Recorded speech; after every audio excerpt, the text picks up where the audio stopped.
Hello friends, आप देख रहे हैं आपका चैनल शेयर बाजार विद आयुष। और दोस्तों, बात करेंगे इस वीडियो में सुज़लॉन एनर्जी के ऊपर। दोस्तों, सुज़लॉन में कह सकते हैं फ्राइडे को तो कुछ खास मूव आया नहीं। स्टॉक एक जो रेंज में ही कह सकते हैं कंसोलिडेट कर रहा था, कुछ मूव आया नहीं। 10 रुपये 35 पैसे पे ओपन होता है, 10 रुपये 40 पैसे पे बंद होता है और 10 रुपये 5 पैसे का लो बनाता है। बट ओवरऑल जो क्लोजिंग आई वो डेफिनेटली 10 रुपये 25 पे आ गई, जहाँ पे प्रीवियस क्लोज था। तो कुछ खास मूव आया नहीं। बट इस पूरे हफ्ते की अगर बात करें तो सुज़लॉन का स्टॉक ऑलमोस्ट दोस्तों 2% के आसपास टूटता हुआ नजर आया है। 2% की आपने इसमें गिरावट दर्ज कर ली है। एंड कह सकते हैं सुज़लॉन डेफिनेटली एक डाउन साइड दिखा है। बट अनडाउटेडली लास्ट 1 महीनों के अंदर स्टॉक ने 5% के रिटर्न दिए। एंड प्रीवियस ईयर कह सकते हैं सुज़लॉन के लिए बुरा इतना भी नहीं गया। ओवरऑल कह सकते हैं ठीक ठाक यहाँ पे इन्वेस्टर्स ने रिटर्न कमाया, क्योंकि लास्ट 6 मंथ्स में ऑलमोस्ट 68% के दमदार रिटर्न है। यानी जिन लोगों ने भी लिया है, सबसे बड़ी बात क्या है कि पैसा बनाया है, इसमें कोई दोहराई नहीं है। 68% डेफिनेटली कम नहीं होते। अब दोस्तों इंपॉर्टेंट क्या है, सी यहाँ पर सुज़लॉन इस बार जो अपने नंबर्स पेश करेगा वो तो सबसे ज़्यादा अहम होने वाले हैं, ये तो कोई डाउट ही नहीं है किसी को, राइट। क्योंकि इस बार के जब नंबर्स निकल के आएंगे तो जो प्रीवियस क्वार्टर में नंबर्स निकल के आए थे, बिकॉज जो कंपनी का दोस्तों लास्ट Q3 गया था, उसमें एक बात आपको समझनी पड़ेगी कि वो जो नंबर्स निकल के आए थे वो अच्छे थे। साल पर साल के नज़रिए से आप नज़र डालिए, रेवेन्यू 70% इंक्रीज होना, फिर नेट इनकम 132% इंक्रीज होना, कंपनी का प्रॉफिट मार्जिन 118% बढ़ जाना, ऑपरेटिंग इनकम 52% बढ़ जाना, ये आम बात नहीं होती है, राइट। इतने अच्छे नंबर्स आना अपने आप में बहुत क्रूशल होता है किसी भी कंपनी के लिए जो पहले डूब रही होती है। बिकॉज सुज़लॉन में डेफिनेटली काफ़ी दिक्कतें आई है, और वो जो नंबर्स पेश किए इसने बहुत ज़्यादा कंपनी को बचाए रखा, बनाए रखा, और डेफिनेटली आगे लोगों ने इन्वेस्टमेंट भी किया। जो अभी दोस्तों रीसेंट क्वार्टर के नंबर्स निकल के आए थे सितंबर के, उसको अगर आप कंपेयर करेंगे तो ये बात है कि हाँ, यहाँ पर भी ग्रोथ देखने को मिली। दिसंबर में कंपनी का जो रेवेन्यू था वो करीबन 1600 करोड़ का था। अभी कितना हो गया था? 1430 करोड़ का, राइट। तो एक बात समझिए कि जो कंपनी का रेवेन्यू है वो इतनी ग्रोथ नहीं दिखा पाया, राइट। वो रेवेन्यू जो है वो आपको गिरता हुआ नजर आया आफ्टर द मार्च क्वार्टर। जून में करीबन 1380 करोड़ का आया, फिर आप नजर डालिए 1430 करोड़ का आया। जून में कंपनी का मुनाफा 2000 करोड़ का था। इस समय कंपनी का मुनाफा 57 करोड़ का आया। वो चलिए वन ऑफ था क्वार्टर, बट ओवरऑल जो ग्रोथ चाहिए थी कंपनी के प्रॉफिटेबिलिटी में वो इतनी शो नहीं हो पाई, राइट। तो वो इस बार का बहुत इंपॉर्टेंट फैक्टर होने वाला है। बिकॉज अगर दोस्तों इस बार कंपनी के Q3 के नंबर्स बढ़िया निकल के आ जाते हैं, Q3 के रिजल्ट्स बेहतरीन निकल के आ जाते हैं, तो प्रोबेबिलिटी बहुत ज़्यादा है कि इस काउंटर यहाँ से आपको 12 से लगाकर 15 रुपए के बीच में ट्रेड करता हुआ नजर आएगा। ये बात आप समझ के चलिए। अब दोस्तों और आगे बात करेंगे, लेकिन सबसे पहले एक इंपॉर्टेंट न्यूज़ निकल के आई है, उसको हम देख लेते हैं।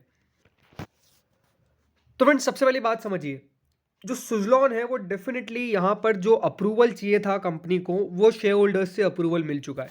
Suzlon energy receives share holders approval for top brass appointments. यानी दोस्तों यहाँ पे कह सकते हैं जो कंपनी के ऊंचे पद है उनके अपॉइंटमेंट्स के लिए शेयर होल्डर्स का अप्रूवल मांगते हैं। और वो अप्रूवल्स दोस्तों कंपनी के शेयर होल्डर्स के द्वारा मिल गया है। ये दोस्तों कंपनी ने अपनी BSE फाइलिंग के अंदर बताया है कि 3 रिजोल्यूशन बेसिकली कंपनी की तरफ पास कर दिए गए हैं, जिसमें विनोद तांती को मैनेजिंग डायरेक्टर, गिरीश तांती को executive director and Pranav Tanti को as director are passed with the requisite majority through postal ballot. तो ये बहुत इंपॉर्टेंट है कि यहाँ पर कंपनी का जो मैनेजमेंट फिर से आपको आता हुआ नजर आया है।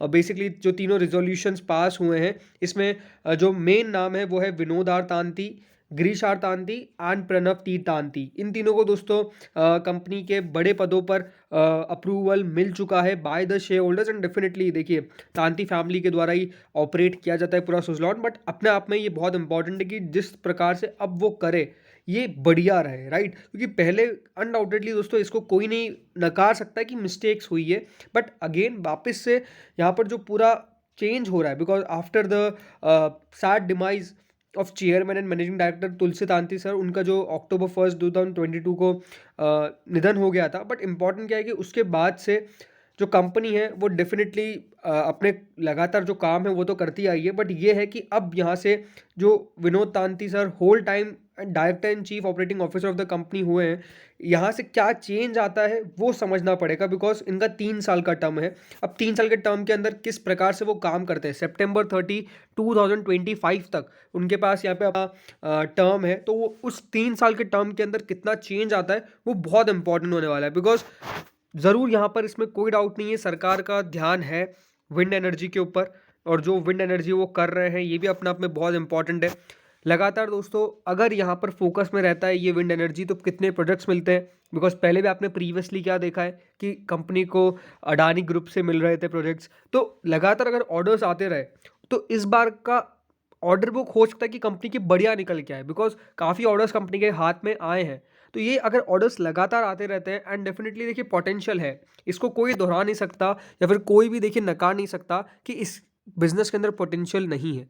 पोटेंशियल है ज़रूर। देखिए प्रीवियस समय में इन्होंने शुरुआत से डेफिनेटली कह सकते हैं अपने आप में काफ़ी एग्रेसिव थे, बढ़िया काम किया था, बट समय खराब आ गया एंड फिर स्टॉक की काफ़ी आपने पिटाई देखी, राइट। लेकिन अब चेंज क्या होता है वो नज़र आएगा, क्योंकि ये अपने आप में एक बात है कि देखिए इन्वेस्टर्स ने एक समय बहुत बेहतर टाइम देखा, उसके बाद हमेशा बुरा ही समय देखा, और अब यहाँ पर कितना चेंज होता है वो हमको देखने को मिलेगा after the some time. Because सबसे इंपॉर्टेंट तो ये है कि अभी नंबर्स बढ़िया निकल के आए, और नंबर्स बढ़िया आ गए तो चीज़ें काफ़ी बढ़िया हो जाएगी।